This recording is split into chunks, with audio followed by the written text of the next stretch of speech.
us and they can never be you. Folks, welcome to Everything Pro Wrestling. Everything Pro Wrestling is a show by the fans, for the fans. I'm your host, Conrad Cushman. I'm out here rocking the Bills gear. Thursday Night Football's tonight. I'm going to try and have you guys out of here before that begins at 8:15. Looking forward to the Buffalo Bills-Miami Dolphins game. We are actually behind. So if you guys follow the stream, normally we go live after every AEW Dynamite. We review and talk about AEW. Unfortunately, this week, they had a 3-hour show, and I was like, you know what? I'm not going to risk it. My audience said, it's okay. Do it the next day. We'll make up for it. Things will happen. Things will get going. So I took them up on that advice, and that is always, always appreciated. And I thank my audience for being so understanding about it. Like, it means a lot because some people don't know, like, how much time, planning, things you have to do to get into this and things that you have to put into this to make sure that things work out right. So I am looking forward to it. Appreciate all of you guys who are in here. Jasim, man, first one in here, man. I appreciate you, brother. Thank you so much for popping in and saying hello. Matt Lopez says hello. Good evening, everyone. Hope you all had a good Thursday. Matt, hope you had a good Thursday as well, my brother. XG Dub. Time to end my workday right. Hey, if this is ending it right, then this is the place to be, man. All Out minus Swerve, Omega, and Ospreay is a very good card. Listen, we ain't even taking points off for that, bro. I do think that we have a tremendous card lined up for the show, and yeah, we're gonna be fine, man. Looking forward to being at the show. Yell at me late. I was trying, man. I was setting stuff up, and then I had to make sure. We may have a guest join us. I'm waiting to see if when they become available, I will just pop them in here, and we will go to work. And it's like they heard me say it. They had heard me just say, you know, maybe the guest will be here, and that is what happened. I'll wait for them to give me the thumbs up, and then once they're ready, I'll bring them in. BJ. Oh, your mic is muted, good sir. Uh-oh. Hold on. I'm going to pull you out of this just because there was some noise in the background there. But once BJ is ready and he's good to go, he'll let me know. Jesse, Pro Wrestler Shoot, what's good, brother? Hope things are good, man. Boo the Dolphins. That's right. Squish the fish, baby. Rob said, let's go, Buffalo. Appreciate it. I was out last night seeing Spinal Tap, and I'm glad you waited 18 hours. Man, had to. Sir Quills, what's going on, brother? Hope you're doing well, man. I just got out of work too, man.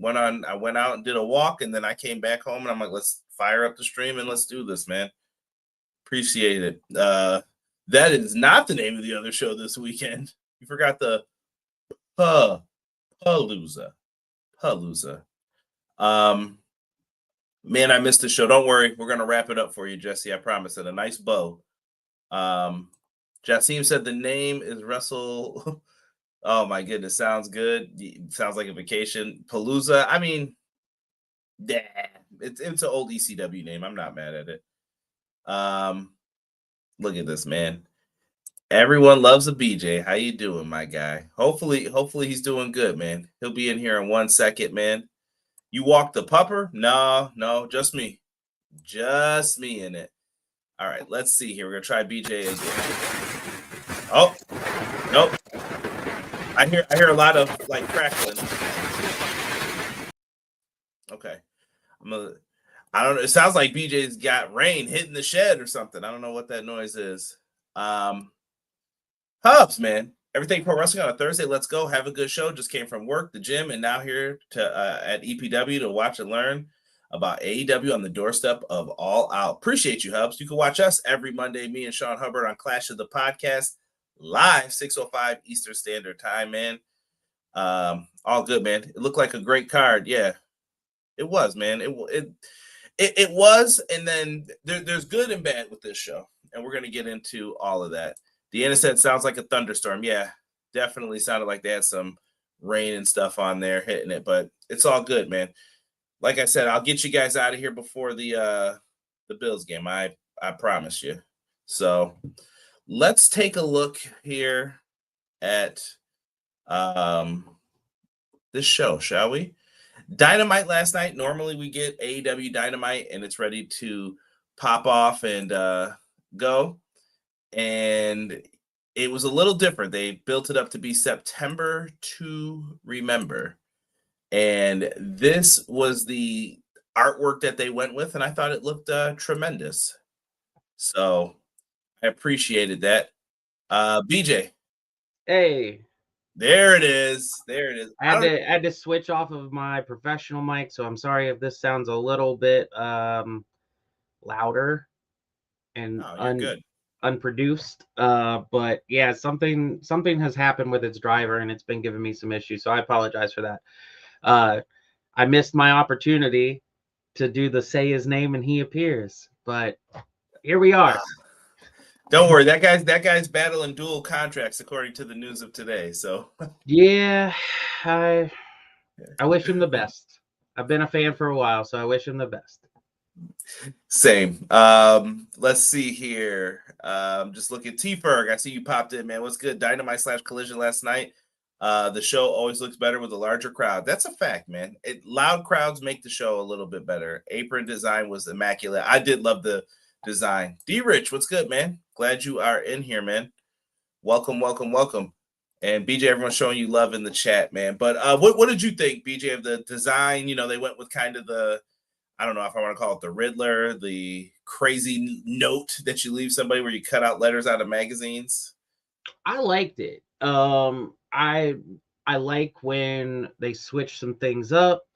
Dynamite, there's a lot of special versions of Dynamite, and I feel like each one of them has their own like distinct logo and branding, but I feel like this one was a new flavor for them, and I like the direction things have been. So this flavor, I think, is more symbolic of some of the more polished looks, if that makes sense. So yeah, it felt like an AEW, like what they're about, what they bring. It just felt like an AEW show. They had a loaded card. Now, look, me and BJ can sit here and go through each and every single one of these matches. I think we just hit the highlights of this, and all of it's going to bleed into All Out. And if you guys are looking at checking out some of these shows, I'm going to tell you how you can check them out. Stay tuned. Keep it locked with us. And we got some other shows that we could talk to you guys about too. So like I said, keep it locked with us here, and we'll get into some of that. Beach, let's go through this as I pull up my notes, man. We opened up the show last night with Hangman Adam Page and Kyle Fletcher, the contract signing. If you're keeping up with the news, this is where Wardlow was supposed to take the spot, and that is not what happened. Yeah, I think it's been interesting on how that shift has happened. With it going to be Wardlow, and now it's Kyle. Weirdly, Kyle fit like even more than Wardlow at this point in time. But yeah, it's just an interesting combo of having those two fighting each other now instead of Wardlow. I'm gonna disagree from your counterpart on Mondays, 605 Live, Clash of the Podcast. There you go, Hubs. With Hubs. I have been a big fan of Wardlow. I appreciate Wardlow, and I want to see Wardlow doing well, but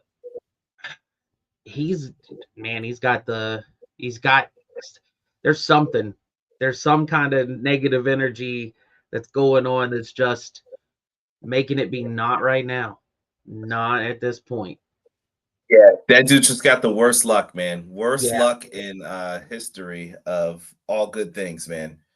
Thank you, E, for putting up all of the fabulous things in the chat for us here. Those wonderful what is it called? Nightbot links. So if you guys are checking those out, appreciate you. Kyle Fletcher, I love the story that they had to go with here, where it's more like Kyle Fletcher cannot take Hangman lightly. He's very confident that he's going to win, like Hangman was against Chris Jericho going back 6 years ago. And I love that Hangman was like, I was just like you at one point in time, half a decade ago. And, you know, he's getting into it. And I really like this story because it could tell a longer term story for Kyle Fletcher in the end, because I do think Kyle Fletcher is going to end up becoming one of their top stars. Yeah, absolutely. The way that I have been framing this, like in my mind, has been this is Fletcher's rise and elevation, but also humbling. As we saw with Hangman and Jericho, Hangman fell apart because he couldn't get the job done and be the first champ. How does Kyle Fletcher deal with knowing if he doesn't have help, he doesn't get the job done? Does this change who he is, or does this make him double down and make sure that he's always got help? Very true. Very good as well. And that's the challenge he posed to him. No one at ringside. So it's going to be one of those, you got to do it on your own type of stories. And I think you can tell a tremendous story here as long as you don't go back on your word on the stipulation. Deanna, welcome. She said Wardlow equals Batista. Depends on the year. Maybe like 07. Yeah, could be. I could see that being made. Jocelyn's in the house. Jocelyn, happy birthday. Don't think we didn't know. I see you in the Discord. Make sure you guys are joining that Discord. BJ also has one for Run the Ropes. Make sure you guys are checking him out as well. But yeah, I think you nailed the spot on with what's happening here with this storyline and everything that they got into. And I really like the production on this, where they went in on the championship and that was the focus. And then they went into Hangman's face, and then Hangman's face was the focus.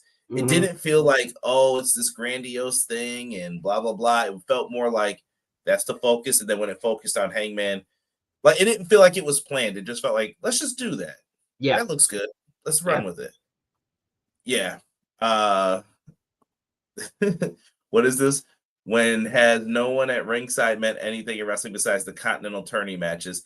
I still think you could tell a great story, though, that, no, I don't want anybody there. I think that's why they emphasized this week in that contract signing, if someone interferes, you are stripped, because it will be that situation of, if they really do try to run interference, he'll be stripped, and then he'll just be dismantled even more if, even with help, he lost everything. Or he keeps what he has by being honorable, but couldn't get the job done on his own. So what does he have to do to raise himself up to that next level? Yeah. And do you feel weird about the TNT champion being in this? I see some people giving pushback about that. Like, he should be doing his own thing. But I feel like once I knew it was the Wardlow thing, I was like, well, he was in between a rock and a hard place. What was he going to do? I agree with that. But also I like that we're in a place with AEW with Hangman as champ, that Hangman is willing to take on challengers, but I don't know if this has been noticed or not, but Hangman, since winning the Owen, has set all the stipulations for his matches. He said it with Mox for All Out. He said it with the next week when he faced him. He said it, and now he said it here, and he said with MJF too, about using his shot initially. That was the only one that went back, but he was still setting the pace. So it's like Hangman is saying, if you want the fight, I will bring it to you, but I want you at your best. So I'm going to cater to what the strength of you would be. So like with MJF, it was so that you can't be cheap. I want you honorable.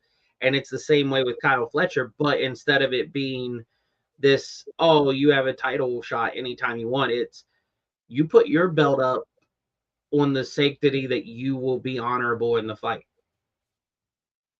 It is true. Let me see. Deanna said, or he could lose and be stripped in battles with the family. I think you have too many other issues going on with Takeshita and Okada, which we're going to get into in a little bit. And yeah, I think that's too much all at once for them. Don't want to kill off the whole Don Callis family that quickly. I mean, if you did that, half the roster would change. Like, right, right. And I saw E talking about the TNT title is in the ceiling. I don't think that's why people are mad. I think people felt like Kyle's starting to restore it, and now we're going right back to like, oh, but something else is more important than the title, and that's how they feel. But once again, I'm not too sour about it, but I did see some people upset. Delayed Grats, what's good? Hub's looking real different. This would be Derek, good sir. This would be Derek. But yeah, Hubs is in the chat somewhere kicking it, man. We appreciate him. Into the first match of the night, man. We had Roderick Strong, John Moxley. Weird for Roddy to probably see his wife on the outside hanging with Mox. I did see those eyes. She did give him the I can't say what kind of eyes they were, but I was like, what are you two doing? Children watch the show. Stop looking at each other like that and start wrestling. What is this? I thought that too. As soon as he was coming down, I was like, his wife's with Moxley. Like, That's all I was thinking about. Yeah. They were going in, man. Not a bad match though overall. I thought it was fine. Any thoughts on like Garcia and Yuta's involvement? That's what I picked up on. Basically Yuta tripped him. Roderick did a good sell job to make sure like, I'm going down no matter what, even if you don't make it here in time. So Yuta got there just in time. He did it. Double arm DDT. They get the win. But I noticed Moxley was more like, I don't want to say affectionate, more brotherly with Garcia than Yuta. And I think that's a long-term story playing out here again. Absolutely. Yuta, I wonder where we're going with Yuta, because I know eventually it's got to be him snapping and like finally leaving. But with his look and the way that things are, I'm not trying to cause any dooming by saying this, but how does he not turn into what Jack Perry was? Could be. Or Danielson. Does Danielson give him the blessing? Even though I still feel like if Danielson returns, that's who he's got to beat the crap out of, is Wheeler Yuta. But I still think that's what Yuta could become as well. To me, I've always told people this, and you can agree or disagree. Eddie Guerrero and He Who We Shall Not Speak Of, they remind me of those two for this company. Workhorses, put the team on their back, have a good match in the upper card, the lower card, the tag team, wherever you need me, I can go in and I will fill in that spot. That's just how I view Garcia and Yuta, and I think that's a future, like, it's not the Continental, it's the Unified Championship. That could be a Unified Championship match one day to semi-headline a show, or maybe main event a show.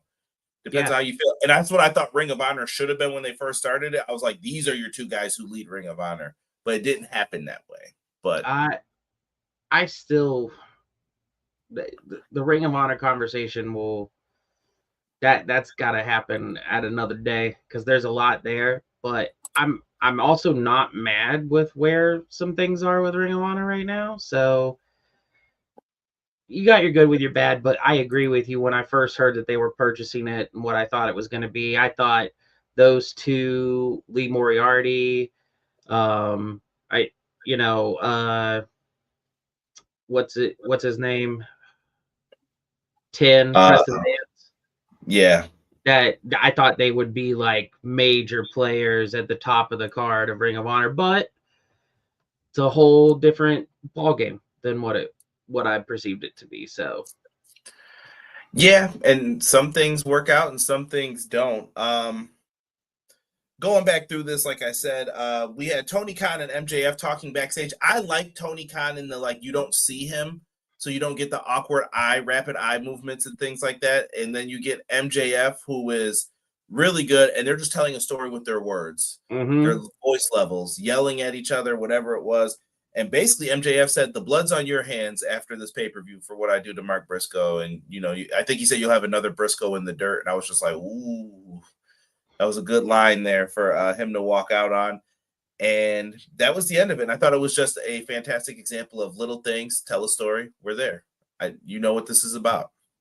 It's leading up to being bloody. And a reminder of, I still have my contract, and you pulled this crap on my contract that he still doesn't like. So, he's got a title shot, but he's like, you pulled something on me, and I don't like what you pulled. And Tony was like, too bad, you cheated. You're a disgrace to pro wrestling. I love that line. You're a disgrace to pro wrestling. I was like, this is 1980s. Let's go. Let's go. And I thought it was good, man. So, hey, what's good, B-boy? I see you in here, man. We can't be saying that anymore. We can't use that. That was a long lesson on Dynamite one night for me. I was like, why do we say this? Yeah, it's been something I've been accustomed to my entire life. It's an area thing, I guess. Wieners in the dirt, man. I was like, what happened here? Well, like, because that was Hangman initially, right? Yeah. And he's a state over from me, so it's just this area that is a common phrase. Crazy. I've heard other people say it, like where I had a job where I interacted with people from all over, and it was just like, wait, what? Why'd you say that? We get into one of my favorite matches of the night, Bobby Lashley and Toa Liona. This was a Hoss match, BJ. Really simple. All right, I gotta swear here for a second. I'm sorry, guys. So if there's kids, I warned you right now. MVP was beating the shit out of Ricochet in this match, bro. It was great. MVP is fantastic. I've been listening to his podcast. I'm not gonna lie. So sometimes in wrestling, I'm like, who would I hang out with if I was backstage? And the more I hear MVP and them talk, I'm like, I would be hanging out with like him, Samoa Joe. Like, I could just see it. I'm like, these are my guys. Like, yeah. MVP knocked this brother in the face. Then he threw him against the gate. Ricochet sold this like a shotgun, blasted him in the back. And then after the match, MVP breaks the cane over him and gives him a boot to the face. Dude, someone just put the Sonic rings over it and it got sent to me. And I was like, hilarious. Done. Yeah. When I saw the throw like into the side, I was just like, whoa, like, is this we're just building MVP? Is this every so often in the ring wrestling character? So we gotta show that he means business when he's doing something physically. And if that's the case, Ricochet helped with that immensely. Yeah, fantastic. I did not know it had an abbreviation as well, Jesse, but yes, I did. It must be a thing in the West as well. I blame the East Coast, man. MVP mollywop Ricochet as if he owed him money. Yeah, Great work. Toa Liona, I thought, stood out here. He got locked in a hurt lock. He grabbed the referee to like try to stop from passing out, but eventually he just passed out. I like this match. I thought it did really good, and I thought it was fantastic. Yeah, I really enjoyed it as well. I always love the Shelton Benjamin thrust kick. That it always looks good, and I'm really interested to see how these guys work together in trios at All Out. I honestly don't know who I would prefer to win. I think just for story reasons, I'd still want it to be the Hurt Business so that we can get them back up, like challenging back for their titles that they lost. But I think it's just going to be a good match regardless, and I could see it going either way, which, in my opinion, not knowing how it's going to lay out is all the more reason to watch and even better for me as a fan. Stick around because we'll be previewing that at the end of this show as we go through these. Next up, I want to talk a little CNC and FTR face-to-face. Sorry, Stokely, you weren't in the graphic that I found, but I know that they ended up putting you in it. I thought Stokely was fantastic here. They are told in the beginning, hey, there's going to be $100,000 fine if there's any physicality, blah, blah, blah. Cool. Got it, Tony Schiavone. And they cut these promos on each other. You hear about how Cash Wheeler was living with Adam Copeland for a little bit. Stokely's making jokes about Beth Phoenix again, and then basically he says Beth Phoenix will whoop on Stokely if needed to. Honestly, that's probably going to be like a trios match on Dynamite. They should just do that and have Stokely just get crushed by her. That would be fun. I love this. And I love Copeland coming back with his serious stuff. And then Christian gets the mic finally. Christian hasn't said a word throughout this. He's just a menacing a-hole throughout the whole time, just looking at the crowd, whatever, I don't care.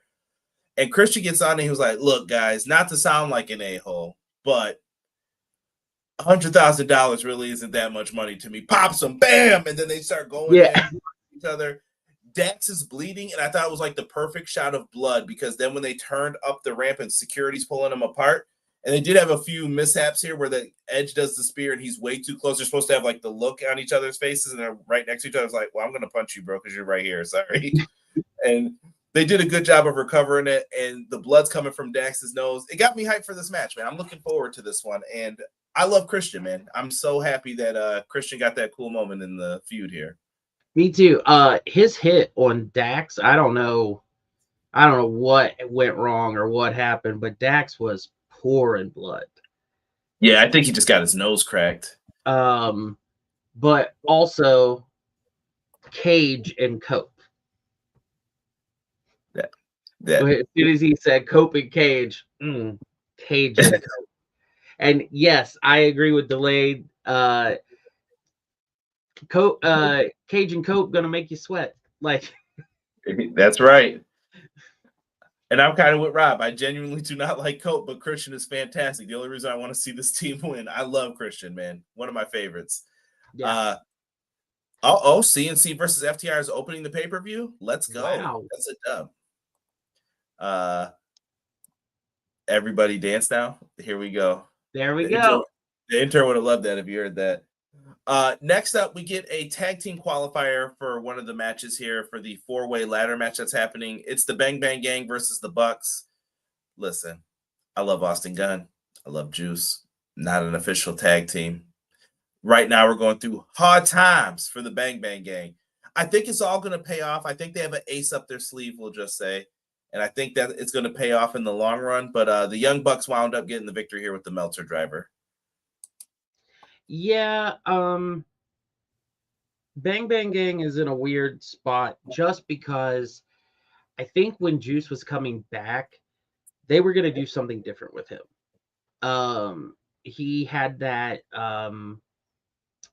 like, I can't remember what the name of the show is. I almost want to call it First Look, but it's like that backstage thing with Renee about like him returning from injury and just stuff about his life and where he was going to be and what he wanted to do with his career. And it sounded like he was talking like he was going to be doing a solo thing and trying to, it felt anyways, like he was doing kind of a little bit of a mix between where he is now and who he was in Japan. Yeah, just trying to break out. But I think in the long run, this should still benefit him. Like I said, you got one. I just think the injuries are killing him. And if you didn't get my Ace Up the Sleeve thing, I think Ace Austin's going to join the group. And I think that'll at least hold them down for a little bit so they can do trios, other things. And I think that's their brethren. So, yeah. And then who knows? Maybe Chris Bay winds up. Well, I don't know what's going to happen with it. If Chris Bay wants to wrestle again, that would be fantastic too. But I think once Jay White comes back and then we get Colton Gunn back, I think they'll be fine. Like I said, I think they could be they could be one of their cool like factions in the company and sell a lot of shirts. Hoping from that. Look at this. Coming from Jay White's biggest detractor, we need King Switch. That's a fact. That beard came back quick. Get round. Move some things. Beard up that face. Yeah, there's nothing better than the whole like Juice Robinson just being crazy, me want honeycomb, like just the look, and he's just a wild man. Did you catch the word a-hole and Christian? I did see that. Yeah, they're going for that, and I love it that they're just an odd couple at this point, a little bit, where it's like, yeah, what do you think, Christian? I don't care really, but it's just like when you've been friends as long as they have, when you've known each other as well, and when you were tag teaming together for as long, why can't you be separate people? But when it comes to that bell ringing, you guys just are a well-oiled machine. It's like old times. I agree. I'm skipping over the promotion for the tailgate because I'm going to bring it up at the end to kick off the other part of the review.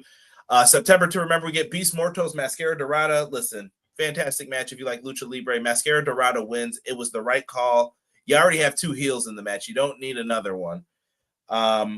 We get the win. He wins with the shooting star press. Out comes Don Callis and Okada, but then his stablemate Konosuke Takeshita came out.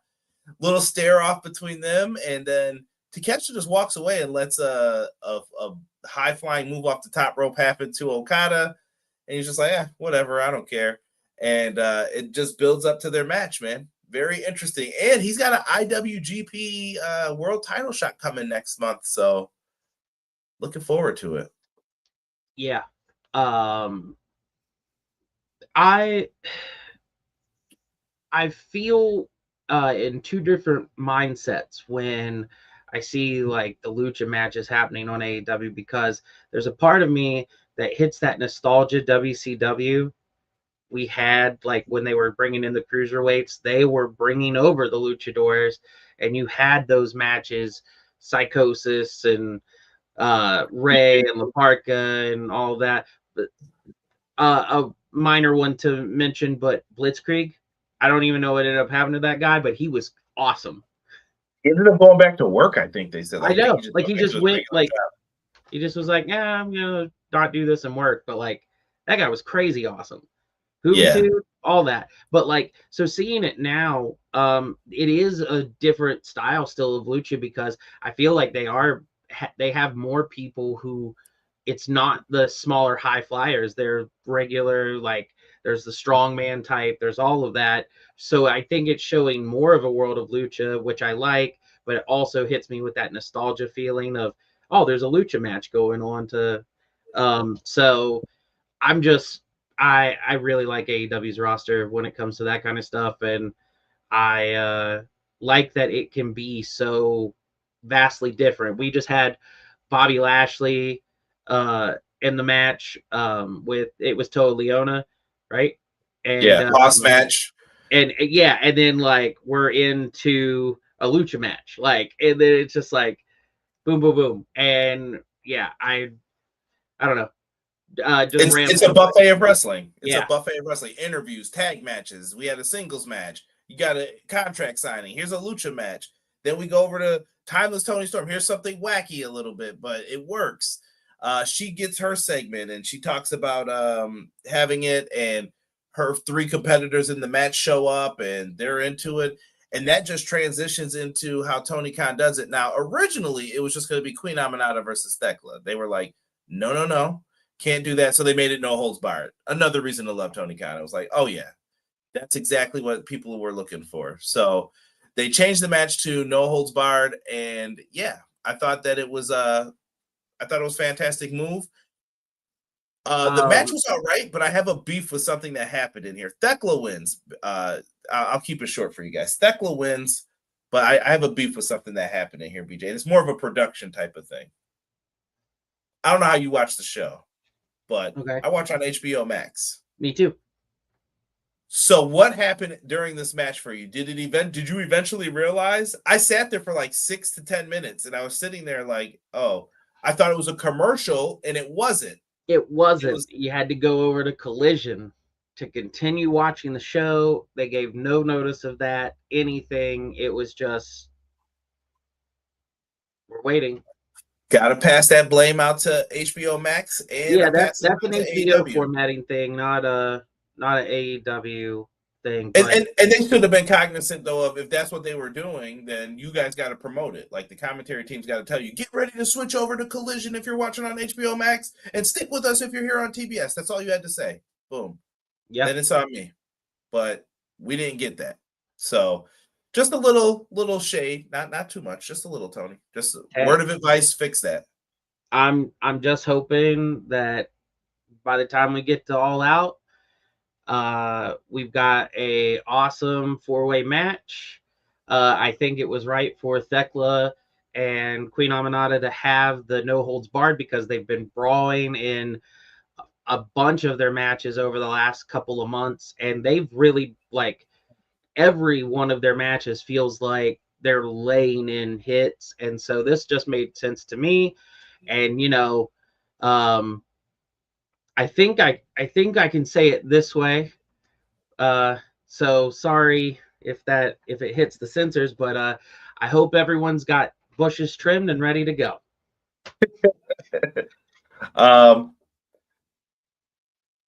BJ, what are you doing to me here? What are you doing to me? I can't give you the cowboy emoji hat when we're talking. By God. We had Kip Sabian and Killswitch going up against JetSpeed for another spot in the All Out 4-way tag team ladder match. Listen, JetSpeed was the right team to win this. And, shout out to Kevin Knight, man. This man said he was going after Mother Wayne. He was blowing her kisses. She was like, young man. And I was like, oh, man, I would be sitting there like, I can't get on that apron right now. What are you doing to me, Mother Wayne? You can't be yelling like that. She was going crazy on him. Speedball delivers a kick to Kip Sabian that knocked his in the dirt, if you guys want to say that. Knocked him in the dirt. And they kept doing this thing where, like, why does Kip Sabian not get along with Killswitch? Like, you're not winning matches anyway, bro. So what are you doing? Like, why would you do that? My question is, why is he still Killswitch? He was named that by the guy that they kicked out of the group. Thanks, E. He put up the cowboy one for you. Yeah. And I didn't mention this earlier with the Young Bucks, but Jack Perry's kind of been teasing he's going to come back. He sent them a knife. Mm-hmm. Thanks for putting the knife in my back. And now you see shades of possible Luchasaurus. Do you think you put them back together? Is that the plan? Run it back. That's how I would say. Like, okay, when was Luchasaurus and Jack Perry at their most popular and favorited? Jurassic Express. I'm gonna push back a little. I think Christian Luchasaurus got better though. I'm a big believer in the whole, like, I thought he was doing too much with like the kicks and all that. I'm like, no, bro, you don't need to do that. I think his in-ring style polished to be better. But I think fanfare wise, they want to see the happy dinosaur. Virtual handshakes are I can agree to that. Yes. Fair point. But maybe this will help both of them out again. I don't know. Dynamite moving to TV land after Cougar Town reruns. Could happen. Put that in between the Hot and Cleveland. Make it a little block. There you go. Delane Gret said the cameraman knew the assignment with Shayna Wayne. She is bad. I ain't going to hold you. I'm not going to hold you on that. But JetSpeed move on. They're in. And I thought Speedball Mike Bailey had a good showing here. Like, it reminded people like, yo, Speedball can do some stuff in here. So, and BJ's a fan. Let me see. I'm just jumping in. Big Bill cut a promo on Eddie Kingston. We know we have that match announced for the show. Darby Allin does a backstage interview with Bryan Danielson. Number one, quick thoughts on Bryan Danielson's commentary. I love it. I feel like there are a lot of things to it that I also feel hit very William Regal levels about, like, the detail and noting where things are and why things are more effective. I think back to last week with the table, or with the hardcore match, when they had the tables with the mouse traps, and letting know when a table doesn't break, it hurts worse. And just little things like that. Yeah. I wish I had that soundbite right now. I got that because of you. I am the table. Oh yeah. Classic. I think Danielson's good in some spots. I do think sometimes he gets too quiet. But I don't like 3-man booths though. I would definitely have two, and then, like, the pay-per-views, we're gonna rotate people. There's just no way. But if you're gonna have a third, JR is the only person who's allowed to do thirds. Everyone else it's 2. And that's it. I would like that. It would be very interesting. I don't know if it's actively being done this way, or if it's just one of those things where you could structure it this way, but I would find it interesting if each commentator had like 10 to 15 guys that were their guys that they learned all about and knew all these details and everything with, and then they roll over, and if they're in that match, that's the person behind the booth, and so you get different dynamics of commentary teams at different times. Yeah, and as to why certain people would love someone and why another guy may dislike someone. Mhm. That would make a lot of sense too. But we're digressing here on this commentary thing. But yeah, Walker Stewart's the guy to get. I'm just letting people know that'll be the guy to get in the future. Remember Conrad said that. I'm just always going to come back to this one day. Danielson has an interview with Darby. Darby talks about how he climbed Mount Everest. I thought they should have showed him planting that AEW flag up there. Maybe they did and I missed it, but they show him doing all that. And then he basically says, Brian, give me your word you're not going to interfere in my coffin match against Moxley at the pay-per-view. He says, okay. But then he said, but you got to give me your word on something. He whispered something to him. What do you think it was? You let me close the casket. Because Moxley tried to take him out. So if you put him in, you let me close that lid.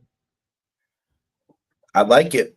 We'll see if that's what happens. Like I said, we're going to get into All Out here in 1 second. We got 2 more matches to talk about, and they're brief. It was Riho versus Robin Renegade. Pete Robin Renegade's ring attire definitely dressed more like Mercedes here, and Riho was out here. Riho gets the win with the crucifix bomb. After the match, Mercedes definitely gets an assist from Robin Renegade. I think they're forming that faction soon. I think it's time. Let the Renegade twins roll with Mercedes, be your heaters, and then they could be in that tag division once it's done. The tag division stuff is starting to come together slowly. Yes. I'm starting to see pieces of like, this is why he's waiting. He wants this team to feel like a team. Now I want you two back together. You're going to be with Mercedes. And he's forming little factions and groups and stuff. So this could do something. Yeah, I agree. I'm conflicted on how I feel about Riho.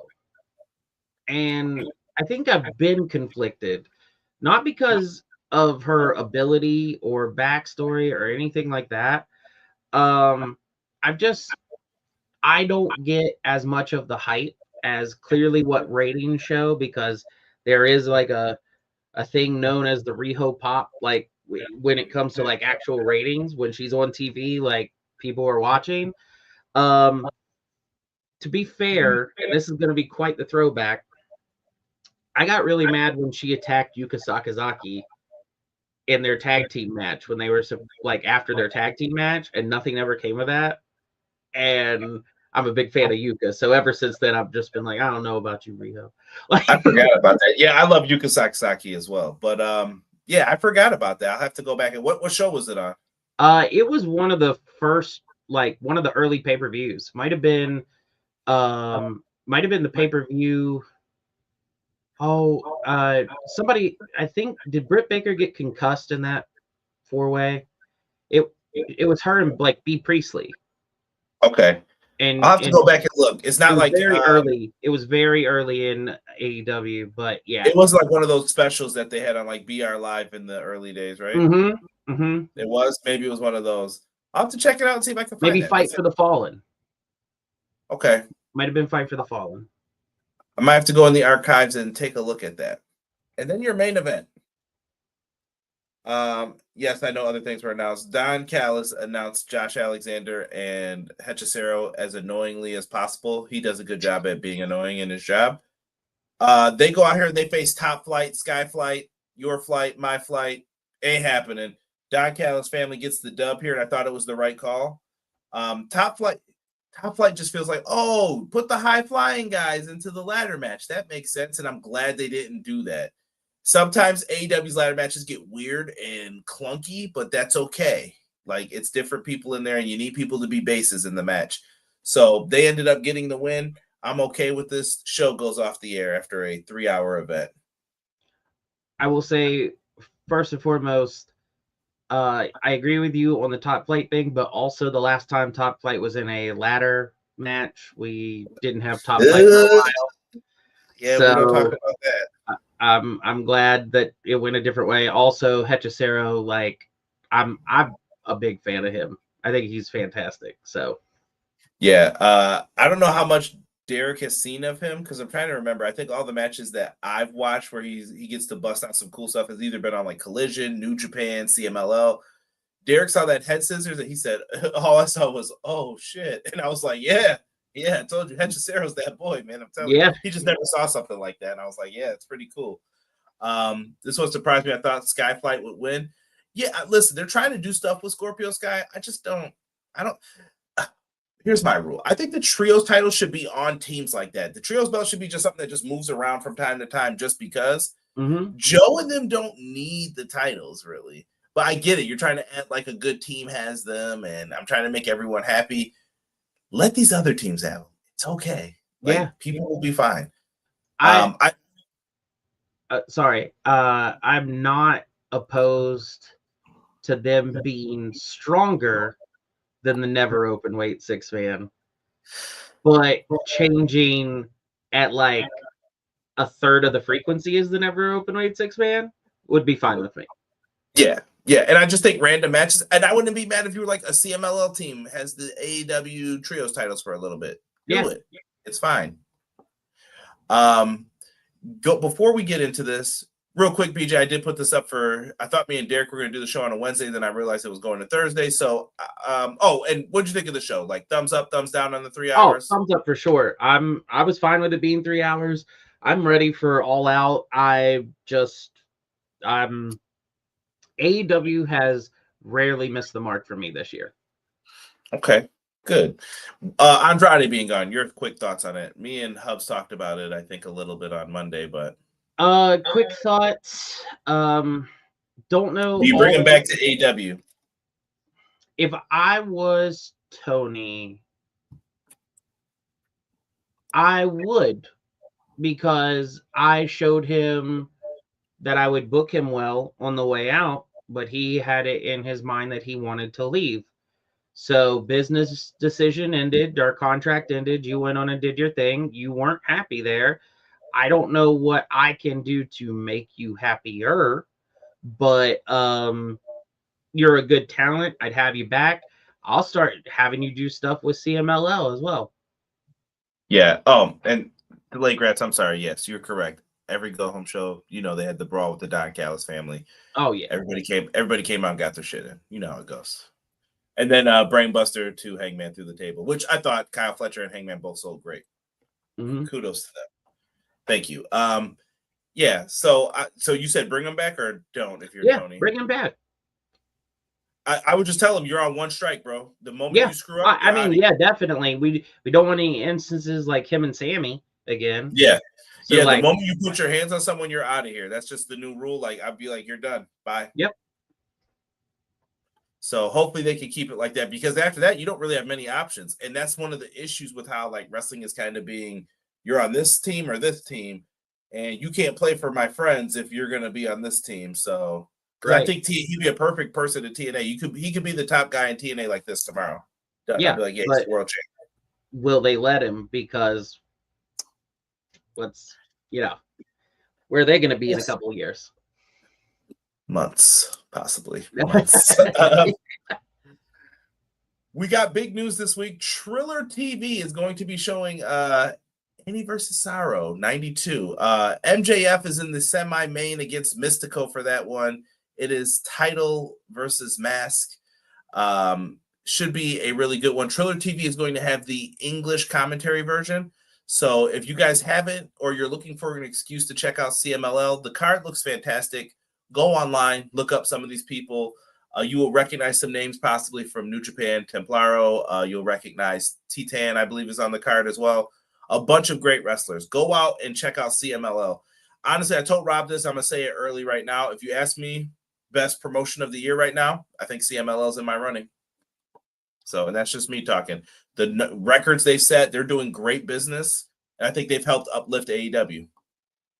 Yeah, I can't disagree. Anytime that they've been a part of the show, it's been beneficial.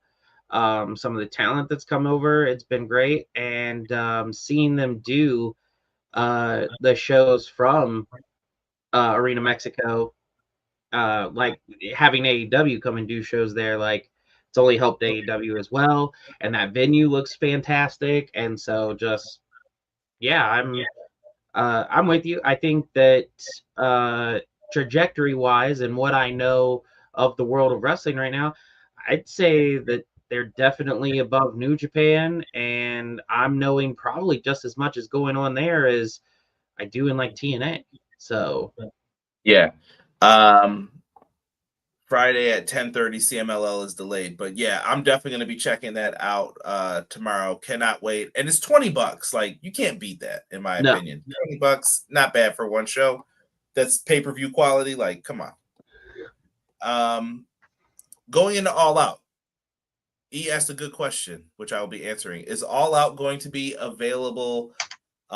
It will be for international markets. So in Canada and outside of the US, yes, it will be.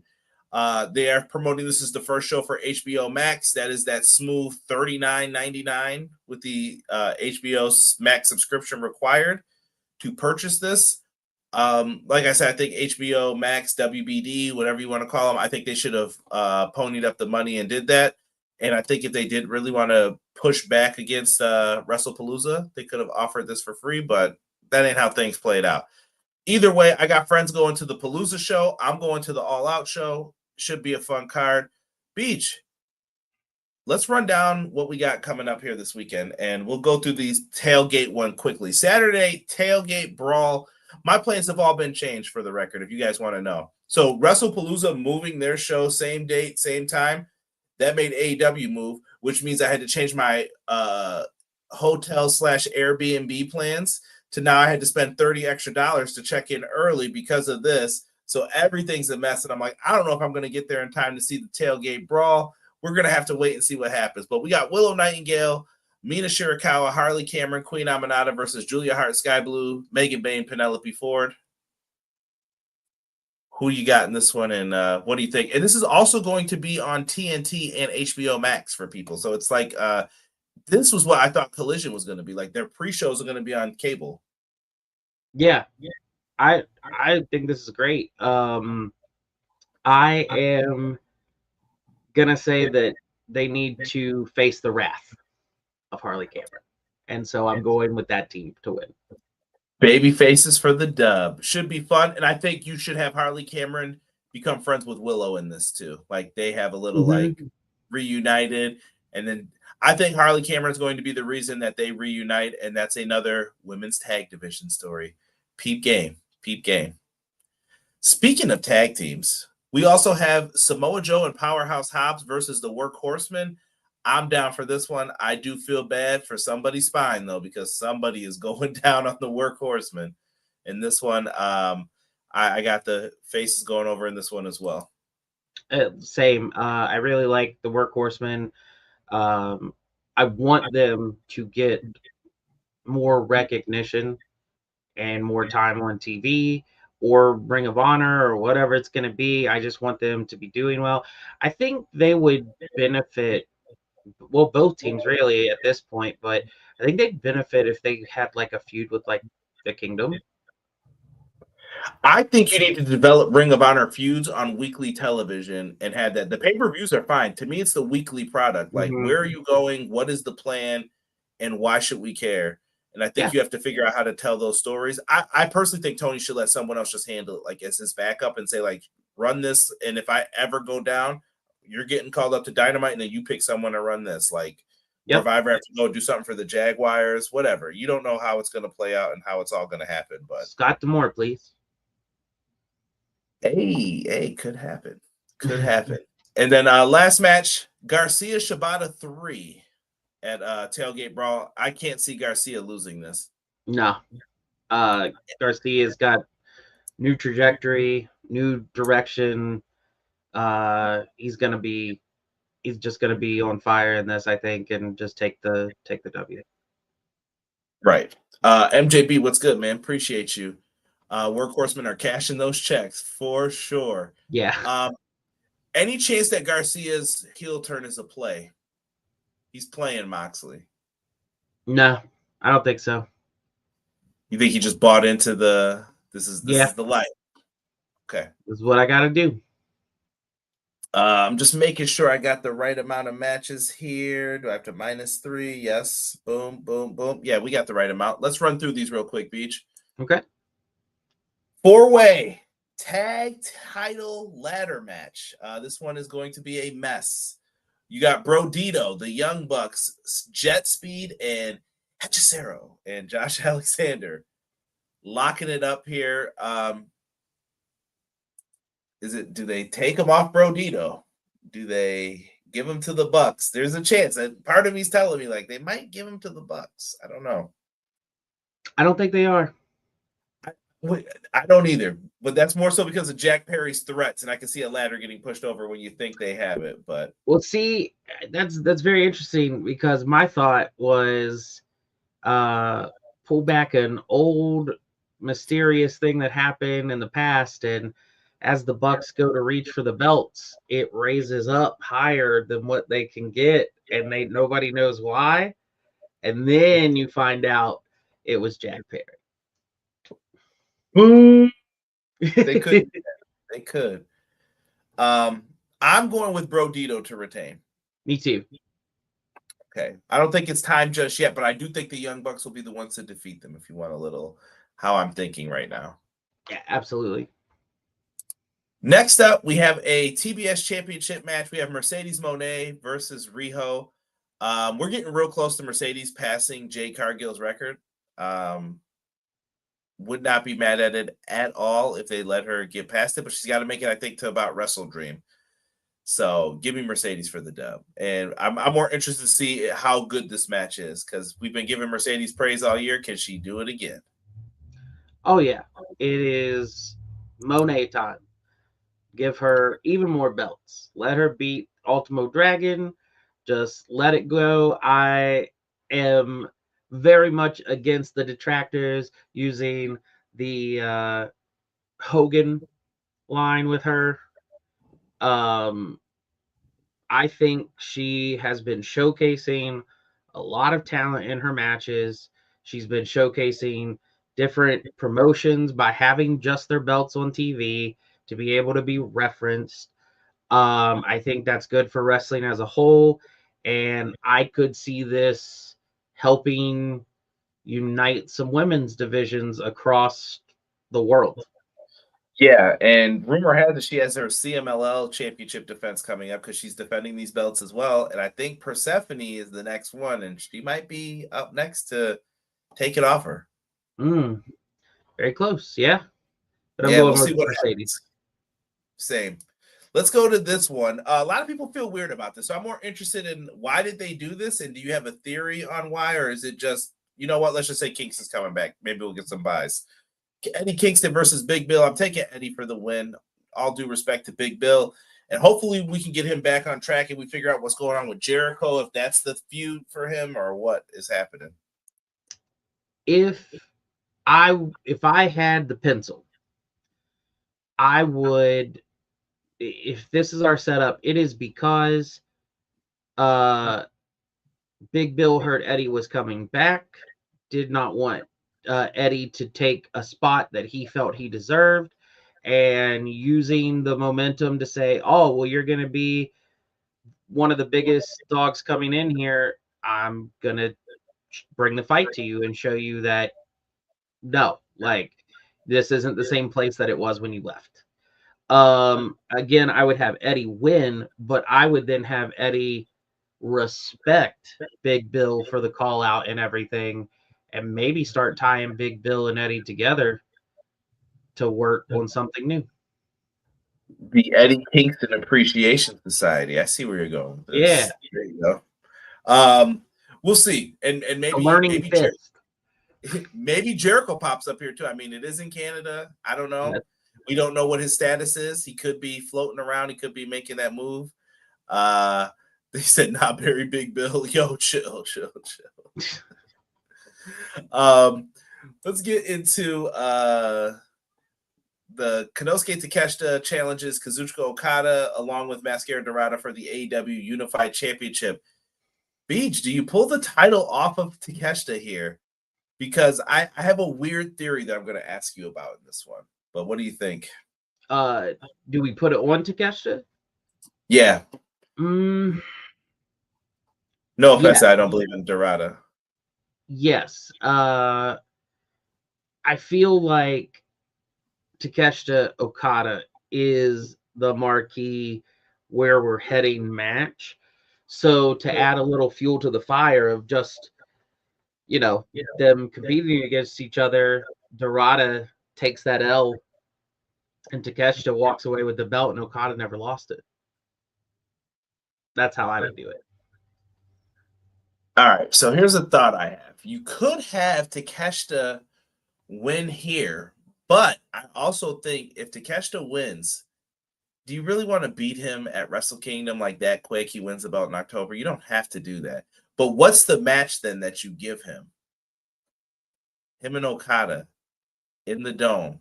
Oh, yeah. Help New Japan out a lot. And is that a featured match for AEW? It might be like a semi-main at most, but me and you would love it. But I'm talking about like people who are just going to show up to the building. Are they going to appreciate that match? You got to be in the right city, and people got to love this and really want to see this. That's true. I think you give that match to your partners in New Japan and say, look, we're going to help try to boost you guys back up. Announce Okada's returning. He's facing him. And that's where you put Konosuke over again, I think, and have him have a big match. So I think here Okada can win. I do have one slight alternative that I would like to put out there because it just kind of clicked in my head. I know this isn't normally the way the AEW does things, but it would be a little bit more interesting and poetic if Takeshita had Dorada dead to rights, like I've got the win, but he sees Okada and says, "Nah, I did the work. Go ahead, take this win because I want to beat you directly, 1-on-1." Wow, you got to tell that story right though, so people get it. Oh yeah. Delay Grass said Mascara Dorada knows the script. He's going to be looking at them lights. Yeah, 100%. Yeah. Still fantastic though. Fantastic work. You'll be seeing his name pop up in match of the year categories, I think, at the end of the year. Let's see this trios match. Hurt Syndicate, GOA, the Command, I think they might be trying to call themselves. What do you think of this one here? I mean, who are we rocking with? I could see it going either way, but I'm going Hurt Business. I'm going Ricochet and GOA. I think Ricochet and them could use the victory more. And I think MVP gets pinned. But it would not surprise me to see maybe a fourth person decide to make their debut afterwards to give the Hurt Syndicate something that's happening. Interesting. Is this someone that we are familiar with? We are, but new to AEW. I think it's Cedric. I think Cedric can come in here. And I think somebody gets a lumbar check. Oh, it's going to be Ricochet because he's going to fly. He's going to fly. Yeah. Yeah, love it. Cedric Alexander. I think he shows up to Lagrats. I really do. Let's get into the Women's 4-Way Championship. Timeless Toni Storm, Jamie Hayter, Chris Statlander, and Thekla. Listen, I'm all about, you can put this title on anybody but Thekla, in my opinion. Just because Thekla's in that group, she doesn't need the championship, so she's like my lowest one here. But there's a story with Hayter that I want them to tell, but they seem like they are like resistant to tell it, of her like being really mad about this, and I want her to take people's heads off instead of her coming out with like the nice, I don't know, that 70s outfit just makes her seem so flowery and nice. And I'm like, no, I want you to be mean again. Yeah. And then Statlander, you could put the title on her as well if you wanted to, but I think Statlander's got her stuff is set up to be in the tag title picture. Yeah, I could see that. I see all that as well. Although Thekla's like my dark horse, my favorite to win outside of Toni. If this was like 2007, people would pick Thekla. I'm not picking her now though. Personally, I'm going with Toni Storm to retain. Okay, I will. I think be bold, DJ. Be bold. I'm trying to think with the layouts of the matches and who's retaining, who's going over with things. I think this is our title change. It could happen here. I mean, like, would you be mad? You don't have to pin Toni Storm either to have it happen. I think Thekla does it. Really? You think Thekla becomes the women's champ? I think Thekla pins Jamie Hayter. This is the chat's. I like this. The chat's different on this one. Matt says he thinks Stats winning it. Very interesting. I'm gonna look forward to this match. This is my like wild card match of the night. I feel like I don't know who's winning this one, and it's gonna be a tough call. Let's keep it moving and let's get into this other tag match.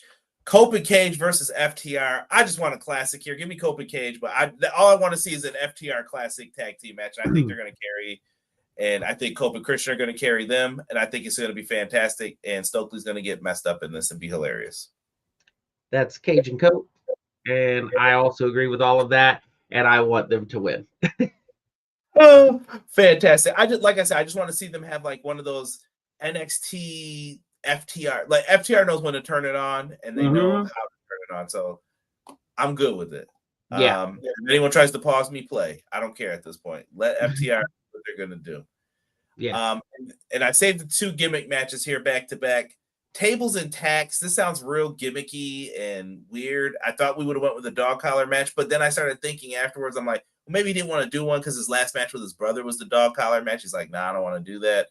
I get it. And MJF may have said, I don't want to do that either because I did one with Punk. And yeah, I'm not. They hurt. They suck. So no, I don't want to do that. Yeah. What do you think here, though? You mentioned blood, BJ. Lots of blood, I think.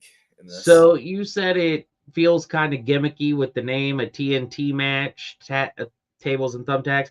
But how do you make a gimmicky match how do you make it be something and make it continue to be something? In my opinion, there's one of 2 ways. And that is either you make it with all the crashes and explosions and star-studded, acrobats and feats that you can, or you make it a violent affair that is a staple match of someone's career or moment in time. And I think these 2 have the potential to do it. I mentioned it would be bloody, so make it gruesome. And then tables and thumbtacks means a whole different thing than gimmick match. Who wins? Who walks out? I'll take MJF. MJF is walking out, but he's not walking out unscathed. I feel like this is going to be his Triple H at Royal Rumble 2000 moment, your tough guy moment, where it's like, I respect you now. Okay. Yeah. You took a lot of abuse there. Even though I don't think MJF needs it, but I think he probably feels like I need to get this match in before I get the world title back. Klaus says, does Gangrel show up to run off Stokely or Beth Phoenix? I will take Beth on this occasion. Yeah. I'll take Beth just for giggles. I asked this just putting madness into the universe, but we wondered for the longest time if the MJF and Hurt Syndicate or Hurt Syndicate, yes, if that was a faked thing or what that was. What if the amount of hurt MJF puts on Mark Briscoe ultimately shows that he's welcome back? That is true. And I like that Matt brought up Mark Briscoe wins because MJF's going to be busy filming. MJF could still win and still get jacked up by the Hurt Syndicate afterwards. Yep. You have the layers to the story to where you could say, no, we weren't never rocking with you. No, you were our guy. That's what we wanted to see from you this whole time. Mm-hmm. So interesting. I think MJF runs out the ring and runs away. Briscoe wins. MJF has the contract in his back pocket, doesn't need the win. Yeah, I don't like when they beat you like a drum either, though, because you got a briefcase or a guaranteed contract. So I'm looking forward to seeing what they do. Coffin match, man. We've been talking about this since the day I started reviewing Dynamite Speech. Will they be able to pull this off? Does Darby win this match? Does he finally beat John Moxley? Because Moxley's crushed him every time they faced each other. Yes. A top rope death rider was serious at one point on this show, like the ghost of Darby Allin, bro. He does. he finally gets the win, and it sends Moxley off for a bit. So you have the Death Riders Imploding. without the leader all managing where they're going. That's where you get your Yuta and I just lost train of thought. Garcia. That's where you get them kind of clashing with no one being able to rein them in one way or the other. Yeah. I love it, man. Everybody's saying Darby Darby wins. Me too. Me too. In the main event, I don't think this one's going to be tough at all. Adam Hangman Page versus Kyle Fletcher. Give me Hangman, man. Hangman wins. This is a less than long-term story, like we said at the very beginning of this. I'm with Hangman on that as well. I love it. I love it, man. I'm looking forward to this this main event, this show, seeing how it all goes down in Toronto. Like I said, you guys will get a different perspective from me, and then we'll probably end up reviewing both shows on Clash. So, yeah, we'll have to split them up. So if you see eventually in the future like that all-out review, and it's like, why is WrestlePalooza on here? You're getting both probably in quick form on that day. So, Beach, do you have anything you want to promote, talk about? Yes, one thing, and it's just simply to put it out into the ether. I want this to be a thing. And that is I want for WrestleMania 43 that week, I want TK to reach out to as many indies as he possibly can, offer them like a 25-35%. I'll give you this money to bring your promotion. I'll give you that much of the cost to cover to come here and bring your whole setup to perform throughout the week and host a 2-day Indie Mania. Yeah, in New Orleans, Mercedes-Benz Superdome. To counteract WWE not being in the US and to give them a counter program in return. And I think you don't run it the same day. You run it around that time. Yeah. Just so that they can know, like, yep, go ahead. Put on TNA. Put on, they're going to send AAA. They're going to send NXT, whatever. Yeah. I agree with that. Man. Totally good with that. Beej, anything you want to promote before we get out of here? No, man, just your guys' stuff. On Monday, check out Clash of the Podcasts. On Wednesday, Dynamite reviews. I have felt a little vacant here recently in the chats more than normal, and I apologize for that. As you have brought up on other episodes, I recently switched some career paths and am now a professor, and so that's kind of got a lot of time while I'm adjusting and learning new stuff. But I'm hoping to be back pretty regular with y'all soon. I appreciate it. Can't be in New Orleans. It's commission town, no blood. Find somewhere where they've said no to them. And even then, maybe you don't need blood, but either way, they'll find somewhere to make this happen. Someone said Madison Square Garden. That's definitely not happening. I'll say this, guys, before we get ready to get out of here. Tomorrow, stay tuned to the social medias and stuff.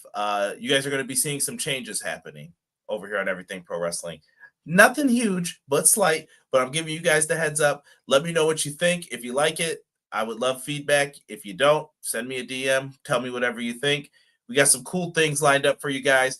I'll be gone. I'm going to Toronto. Professor BJ's out of here. Make sure you get yourself a good grade with Professor BJ. And for me and BJ, we are out for this episode, and we will catch you guys on Clash of the Podcast, 6:05 Eastern Standard Time this Monday.